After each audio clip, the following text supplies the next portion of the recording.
ఇంకా ఓపెన్ చేసుకోవాలా. ఓపెన్ కాలే. ఇప్పుడు పెద్ద ఆయన పోయి అసెంబ్లీలో ఏమాటన్నాడు, 3 ఏళ్ల నుంచి కడుతున్నారు, అసంపూర్ణంగా ఉంది, డబ్బులు కావాలా అన్నాడు.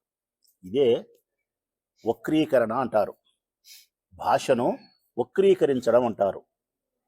పెద్ద ఆయన పదవికి, పెద్ద ఆయన వయసుకు తగినటువంటి మాటలు కావు ఇవి. ఎందుకంటే ఆ బస్టాండ్లో ఉండే సమస్య ఏంది అంటే గన 5,50,00,000 రూపాయలు నేను తెచ్చిన డబ్బుతో బస్టాండ్ కట్టినది పూర్తయింది, సమస్య లేదు. ఇక ఆయన కావాల్సింది ఏంటంటే గన ఆ బస్టాండ్ నుంచి బస్సులు బయటికి రావాలంటే ఆయన సంబంధించినటువంటి మనుషులు కలిసి ఆ కొత్తపల్లి పంచాయతీ భూభాగంలో ఉన్న బస్టాండ్కు కాలువ కడితే, అడ్డదిడ్డంగా కాలువ కడితే, ఆ కాలువ మీద కల్వర్ట్ నిర్మించకపోవడం వలన బస్సులు రాకపోకలకు ఇబ్బంది అయింది. అందుకు దాన్ని ఓపెన్ చేసుకోలేకున్నారు. ఆ బస్సు కల్వర్ట్ పూర్తి చేయాలంటే 14 లక్షలు కావాలి.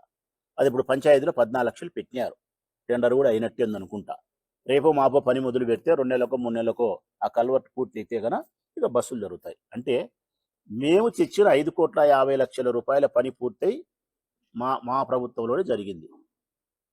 ఏమీ పెండింగ్ లేదు. నువ్వు అడిగింది ఏంది? బస్సులు తిప్పకపోవడానికి కారణం ఏంటంటే కల్వర్ట్ కట్టుకోక 14 లక్షలు.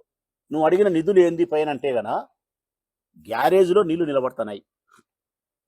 బస్సులు రాత్రి ఇంటికి వచ్చినాక గ్యారేజ్లో నిలబెట్టుకుంటారు కదా, గ్యారేజ్లో తయారు చేసుకుంటారు కదా రిపేర్లు. ఆడ వర్షం వచ్చే నీళ్లు నడుములోతు నిలబడుతున్నాయి.